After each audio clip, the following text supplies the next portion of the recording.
सावन महीने के शुक्ल पक्ष की पंचमी तिथि को नाग पंचमी का त्यौहार मनाया जाता है और कहीं कहीं पर यह त्यौहार सावन महीने के कृष्ण पंचमी को भी मनाया जाता है। नाग पंचमी हिंदुओं का पावन पर्व है। इस दिन महिलाएं नाग देवता की पूजा करती हैं और नाग देवता को भोग लगाती हैं। ज्योतिष के अनुसार पंचमी तिथि के स्वामी नाग हैं, इसलिए नाग पंचमी के दिन आटे में हल्दी मिलाकर नाग बनाएं और उन नाग देवताओं का पूजन करना चाहिए। सुगंधित पुष्प और दूध सर्पों को बहुत प्रिय होता है, इसलिए आज के दिन ये वस्तुएं नाग देवता को अर्पित की जाती हैं और व्रत के दिन नाग पंचमी की कहानी भी सुनी जाती है। नाग पंचमी के दिन प्रसाद के रूप में भुने हुए जौ और भुने हुए चने बांटे जाते हैं। इस दिन नाग पंचमी की कहानी या नाग पंचमी की व्रत कथा सुनने से व्रत का पूर्ण फल प्राप्त होता है। तो आज की इस वीडियो में आपको सुनाते हैं नाग पंचमी की संपूर्ण कथा।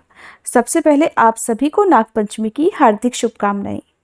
नाग पंचमी की पहली पौराणिक कथा के अनुसार प्राचीन समय में एक सेठ जी के 7 बेटे थे। सातों का विवाह हो चुका था। सबसे छोटे बेटे की पत्नी श्रेष्ठ चरित्र की, विदुषी और सुशील थी, लेकिन उसका कोई भाई नहीं था। एक दिन बड़ी बहू ने घर लीपने को पीली मिट्टी लाने के लिए सभी बहुओं को भी साथ चलने को कहा, तो सभी धलिया और खुरपी लेकर मिट्टी खोदने लगी। जिस जगह पर वो मिट्टी खोद रही थी वहीं पर एक सांप निकला, जिसे बड़ी बहू खुरपी से मारने लगी। ये देखकर छोटी बहू ने उसे रोकते हुए कहा कि इसे मत मारो, ये बेचारा तो निरपराध है, इसने कुछ भी नहीं किया। यह सुनकर बड़ी बहू ने उस सांप को नहीं मारा। तब सांप एक और जा बैठा। छोटी बहू ने उससे कहा कि हम अभी लौट कर आती हैं, तुम यहाँ से कहीं मत जाना। ऐसा कहकर वो सबके साथ मिट्टी लेकर अपने घर चली गई और छोटी बहू वहाँ कामकाज में फंसकर सांप से जो वादा किया था उसे भूल गई। सो उसे अगले दिन वह बात याद आई, तो सबको साथ लेकर वो फिर से वहाँ पहुंची और सांप को उसी जगह पर बैठा देखकर कहने लगी, सांप भैया नमस्कार। सांप ने कहा, तू भैया कह चुकी है इसलिए तुझे छोड़ देता हूँ, नहीं तो झूठी बात कहने के कारण मैं तुझे अभी डस लेता। तब छोटी बहू बोली, भैया मुझसे भूल हो गई, उसके लिए मुझे माफ कर दो। सांप बोला, अच्छा तू आज से मेरी बहन हुई और मैं तेरा भाई हुआ, अब तुझे जो भी मांगना हो वो मांग ले। वह बोली, भैया मेरा कोई नहीं है, अच्छा हुआ जो तू मेरा भाई बन गया। कुछ दिन बीतने के बाद वह सांप मनुष्य का रूप धरकर छोटी बहू के घर आया और कहने लगा कि मेरी बहन को मेरे साथ भेज दो। उसकी बात सुनकर सब कहने लगे कि इसका तो कोई भाई नहीं था। तब वह बोला, मैं दूर के रिश्ते में इसका भाई हूँ, बचपन में ही बाहर चला गया था। उसके विश्वास दिलाने पर ही घर के लोगों ने छोटी बहू को उसके साथ भेज दिया। अब उसने मार्ग में बताया कि मैं वही सांप हूँ, इसलिए तू डरना मत, और जहाँ चलने में कठिनाई हो बहन, वहाँ मेरी पूंछ पकड़ लेना। छोटी बहू ने सांप भाई के कहे अनुसार वैसा ही किया और इस प्रकार वह उसके घर पहुंच गई। वहां के धन ऐश्वर्य को देखकर वह चकित हो गई।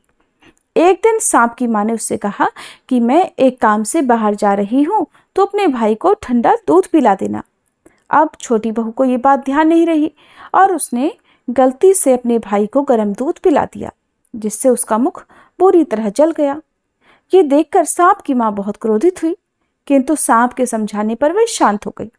तब सांप ने कहा कि बहन को अब उसके घर भेज देना चाहिए। तब सांप और उसके पिता ने बहुत सारा सोना, चांदी, जवाहरात, वस्त्र, आभूषण आदि देकर छोटी बहू को उसके घर पहुंचा दिया। छोटी बहू के साथ इतना ढेर सारा धन देखकर बड़ी बहू ने ईर्ष्या से कहा कि भाई तो तुम्हारा बड़ा धनवान है, तुम्हें तो उससे और भी धन लाना चाहिए था। सांप ने जब बड़ी बहू की बात सुनी तो उसने अपनी बहन को सब वस्तुएं सोने की लाकर दे दी। ये देखकर बड़ी बहू कहने लगी, अब इन्हें झाड़ने के लिए झाड़ू भी तो सोने की होनी चाहिए। सांप ने बड़ी बहू की बात सुनकर झाड़ू भी सोने की लाकर सामने रख दी। सांप ने छोटी बहू को हीरे मणियों का एक अद्भुत हार दिया था। उसकी प्रशंसा उस देश की रानी ने भी सुनी। तब वह राजा से बोली कि सेठ की छोटी बहू का हार यहाँ मेरे पास होना चाहिए। राजा ने मंत्री को हुक्म दिया कि उससे वह हार लेकर शीघ्र उपस्थित हो। मंत्री ने सेठ जी के पास जाकर कहा कि सेठ जी, महारानी जी छोटी बहू का हार पहनेंगी, वो हार उससे लाकर मुझे दे दो। सेठ जी ने डर के कारण छोटी बहू से हार मंगाकर मंत्री को दे दिया। छोटी बहू को ये बात बहुत बुरी लगी।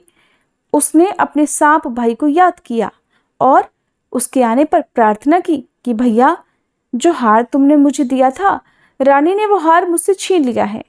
तुम कुछ ऐसा करो कि जब वह हार उसके गले में रहे तब तक के लिए सांप बन जाए, और जब वह मुझे वापस लौटा दे तब फिर से हीरे और मणियों का हो जाए। सांप ने अपनी बहन की बात सुनकर ठीक वैसा ही किया। जैसे ही महल में रानी ने वह हार पहना, वो सांप का बन गया, और ये देखकर रानी चीख पड़ी और रोने लगी। ये सब देखकर राजा ने सेठ के पास खबर भेजी कि छोटी बहू को तुरंत भेजा जाए। सेठ जी डर गए कि अब राजा न जाने क्या करेगा। वो खुद छोटी बहू को साथ लेकर महल में राजा के सामने उपस्थित हो गए। राजा ने छोटी बहू से पूछा, बता तूने क्या जादू किया है, मैं तुझे दंड दूंगा। छोटी बहू बोली, राजन, मेरी गलती क्षमा कीजिए। ये हार तो ऐसा ही है कि मेरे गले में हीरे और मणियों का रहता है, दूसरे के गले में सांप बन जाता है। ये सुनकर राजा ने वह सांप बना हार छोटी बहू को देकर कहा, अगर तुम सच कह रही हो तो अभी पहन कर दिखाओ। छोटी बहू ने जैसे ही वह हार पहना, वह तुरंत पहले जैसा ही हीरे और मणियों का हो गया। ये देखकर राजा को उसकी बात का विश्वास हो गया, और फिर राजा ने प्रसन्न होकर उसे बहुत सी मुद्राएं भी पुरस्कार में दी। छोटी बहू अपना हार और उन सभी मुद्राओं सहित वापस घर लौट आई। उसके धन को देखकर बड़ी बहू ने ईर्ष्या के कारण उसके पति को सिखाया कि छोटी बहू के पास कहीं से धन आया है। ये सुनकर उसके पति ने अपनी पत्नी को बुलाकर कहा, सुनो, ठीक ठीक बताओ कि ये धन तुम्हें कौन लाकर देता है। तब छोटी बहू अपने सांप भाई को याद करने लगी। ठीक उसी समय सांप ने वहां प्रकट होकर कहा कि अगर तुम मेरी धर्म बहन के आचरण पर संदेह प्रकट करोगे तो मैं तुम्हें डस लूंगा। ये सुनकर छोटी बहू का पति बहुत प्रसन्न हुआ और उसने तब सर्प देवता का बड़ा सत्कार किया। मान्यता है कि उसी दिन से नागपंचमी का त्योहार मनाया जाता है और स्त्रियां सांप को भाई मानकर उसकी पूजा करती हैं। नागपंचमी की दूसरी पौराणिक कथा के अनुसार एक नगर में एक सेठ जी रहते थे। उनके 7 बेटे और 7 बहुएं थी। इन 7 बहुओं में से 6 बहुओं के तो पीहर थे, लेकिन 7वीं बहू का पीहर अर्थात मायका नहीं था। जब वह गर्भवती हुई तो उसे घेवर खाने की बड़ी इच्छा हो रही थी। उसका पीहर तो था नहीं, तो उसने घर में रखा हुआ एक घेवर चुराया और पानी भरने चली गई। वहां जाकर पेड़ के नीचे घेवर रख दिया और सोचने लगी कि पानी भरकर आराम से ये घेवर खा लूंगी।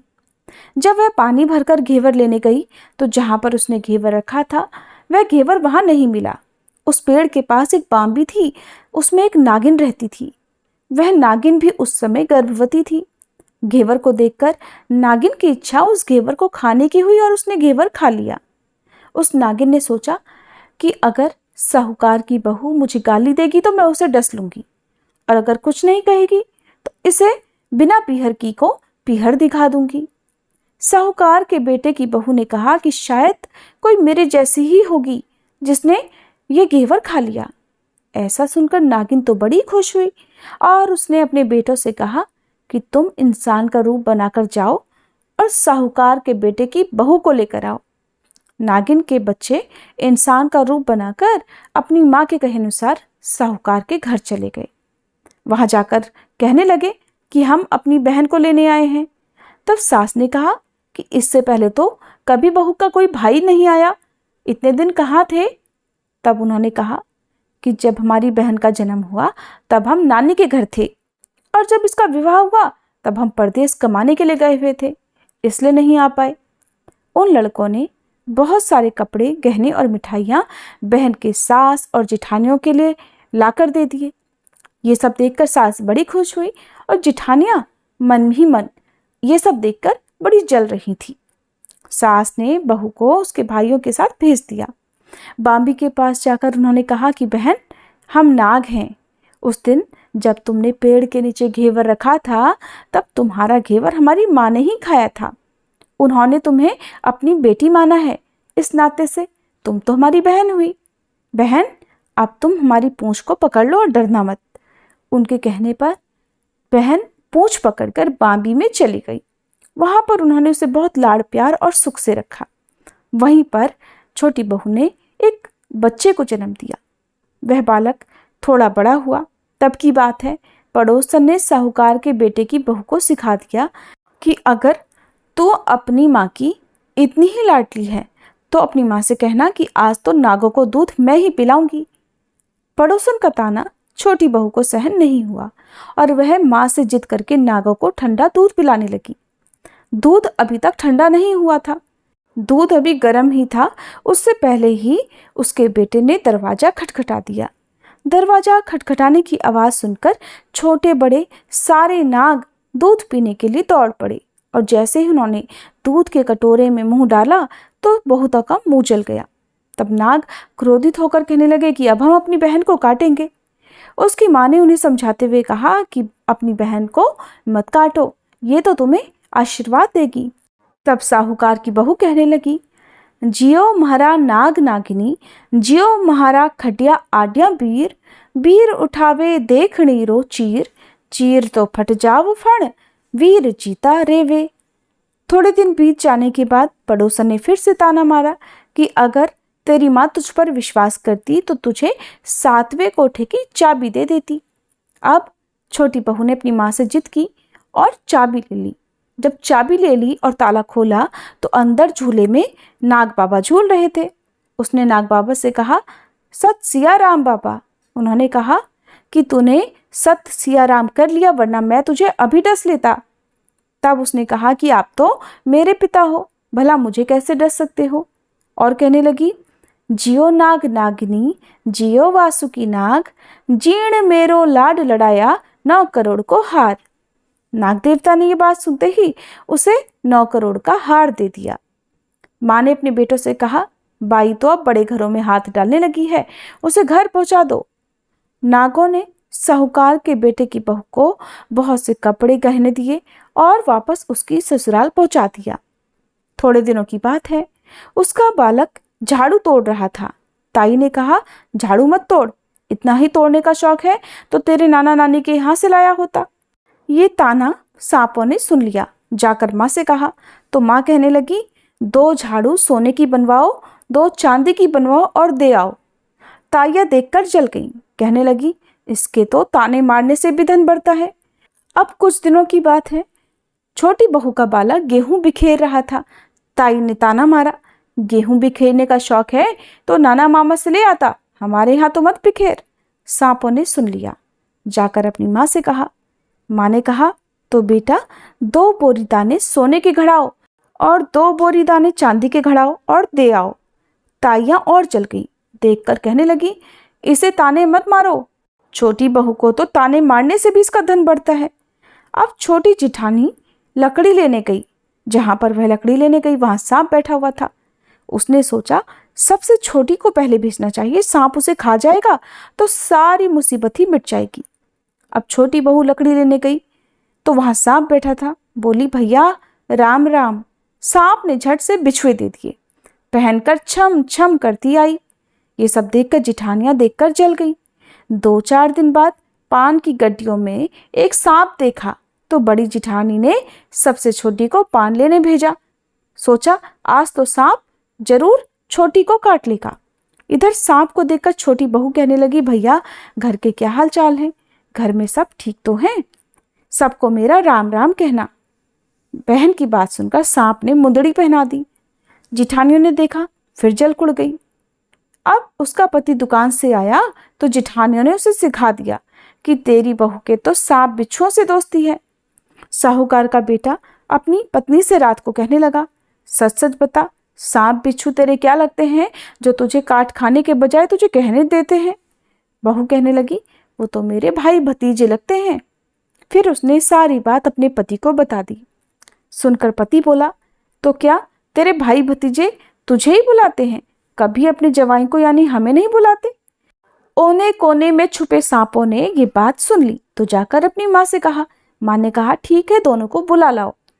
अब वे सांप इंसान का रूप बनाकर दोनों को और उनके बच्चों को बुला लाए। खूब कपड़े गहने देकर बाद में तीनों को धूमधाम से विदा कर दिया। ऐसा समर्थ पीहर नागपंचमी की कहानी कहने वाले को, नागपंचमी की इस कहानी सुनने वाले सबको मिले। जैसे अनपिहरी वह बहू पहले रही थी, ऐसी किसी को भी ना रखे। हे नाग देवता, इस कथा को कहने सुनने और हुंकारा भरने वाले सबकी मनोकामनाएं पूर्ण करना, सबके दुख दूर करना।